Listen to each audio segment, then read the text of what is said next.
From Studio 1A in Tampa, Florida, comes a talk show that really feels your pain and tells you like it is. We love America and all that freedom-loving Americans want to protect. Live from coast to coast and on your radio, it's For the People with Keith Allen. We'll help you survive this thing called life. We're for the people. Whatever your source of stress or strife, for the people is there. One of the fastest growing shows on your radio and on our website at forthepeopleshow.com on a Thursday, March the 2nd, 2017. I am amazed because radio stations play a big deal, but it seems like our listenership is really picking up over, this just short year and just 2 years picked up. We've quadrupled our listener rate, which is incredible. So I'm very, very pleased that you're sharing with your friends. I can see that on social media and so many emails. We receive probably more emails than we do messages on Facebook. People directly contact us, which is great. And if you'd like to do that, and some of you are private people, kind of like the English, I'm private. And if you want to be private and you want to be privy to your privacy, all right, anytime I do an English accent, it always sounds Australian. That seems to be a difficulty of mine. But anyway, kind of enjoy doing those accents and such like that. But do like your emails and especially your suggestions. And I got a few suggestions. People say, can we kind of talk about a few things that are other than politics?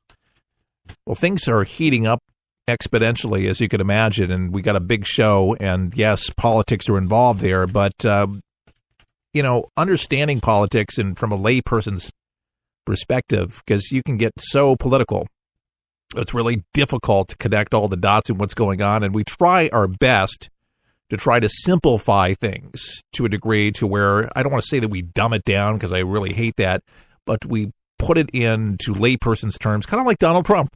When he gives a conversation or a speech like he did to Congress where everyone can understand, where you're not just thinking, what did he say? What does he mean by that? Kind of like when Obama gives a speech, sort of like that.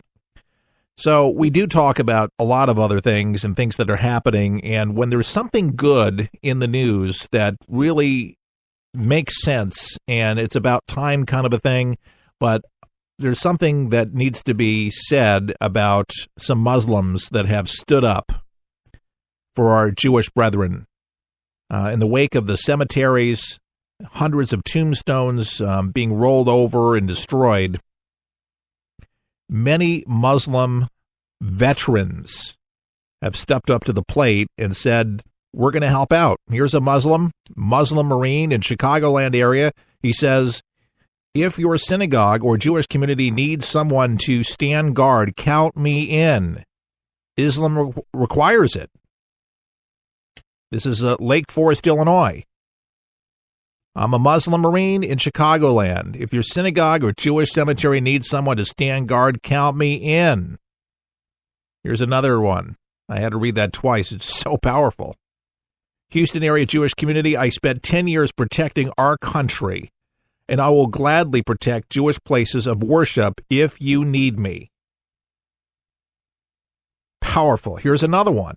I'm a Muslim in Harrisburg. If your synagogue or community center needs someone to stand guard, I will stand guard for you. Another one. This is the kind of Islam that we need to see. The giving side, the God and country side, that we put aside, our differences, whatever it might be in the synagogue, that we don't believe in that way. But when it comes to hate crimes, and basically that's what's going on all over the country against our Jewish brethren, there's an increase. There's always been anti-Semitic views, but this is just exponential. It's ridiculous. Between Christianity and Judaism, you're the two biggest under attack. And I know that there is Islam that's under attack for those citizens here. And then overseas, because of the idiots ISIS, which they don't care who they really kill when it's all said and done. But I believe that this movement with the veterans, they're onto something. I'd like to see more of this, hear more of this, and some imams to step forward and say, yeah, we'll do the same thing. We'll participate. Now, this is veterans, but it would be nice. This is a huge start, and I don't want to undermine this at all. I hope that this turns into something bigger than this, which is huge to me. This is good media. This is good press. People need to see this side of Islam, especially for those who have served in our armed forces, who have protected our country, and have shot dead and killed on the other side other brethren that were Muslim. But they were the terrorist. They were on the other side. And they were fighting for our country. And they will gladly do it now. And they stand for the freedom of religion and against hate. That's a huge showing. And that's something that every one of us should do the same.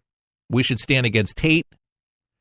We should not partake in conversations that tear down, belittle, berate.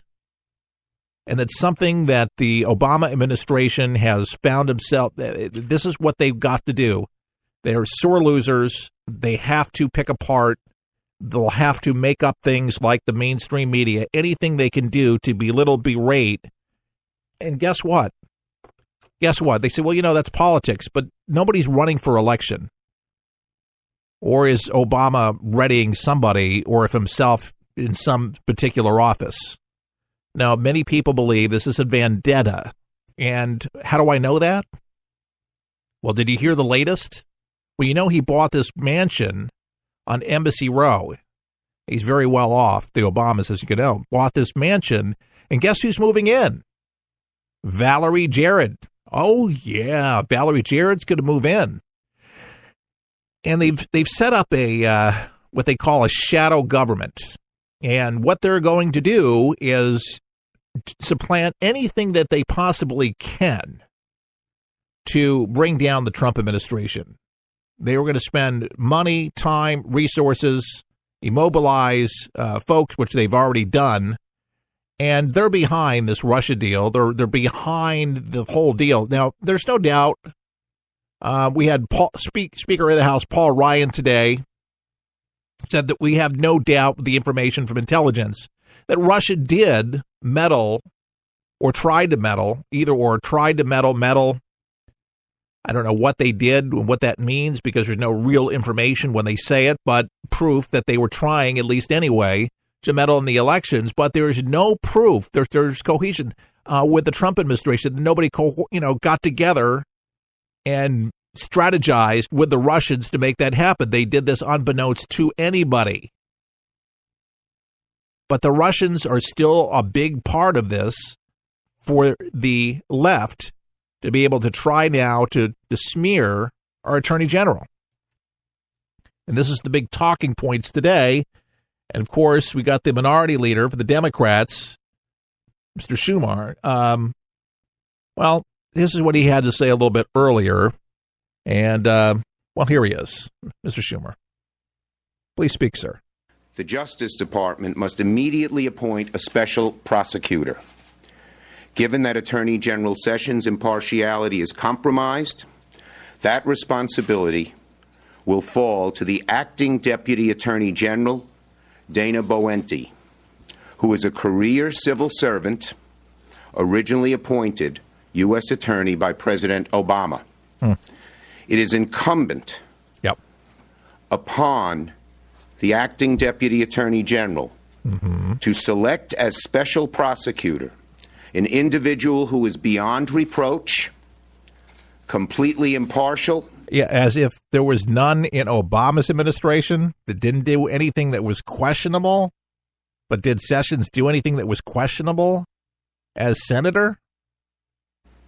Without any significant ties to either political party. The choice for special prosecutor will be scrutinized. Of course. Even the hint of partiality in that choice even the hint that this person will not be able to get to the bottom of these troubling questions would be disqualifying. All right, I got to stop it here. If it really, honest to goodness, truly was just because we just want to get to the bottom of it, if it was just that in itself, I don't think anybody in itself, if you had a shadow of a doubt, really believed that there was coercion and he was conspiring, that of course, have an investigation.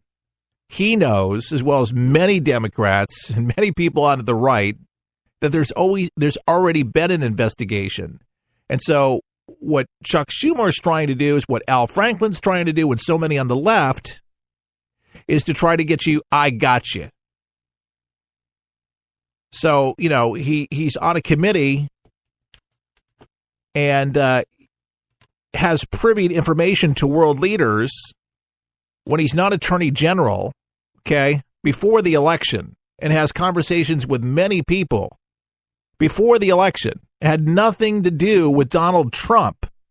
But because of these meetings, now they're trying to make it a big deal. On the Morning Joe, let's go to that audio right now. Let's hear. Yes, I do. I asked him, there had been some breaking news as we were recessing for a while in the hearings. And when we came back, it had broken that members of the Trump campaign had met with Russians.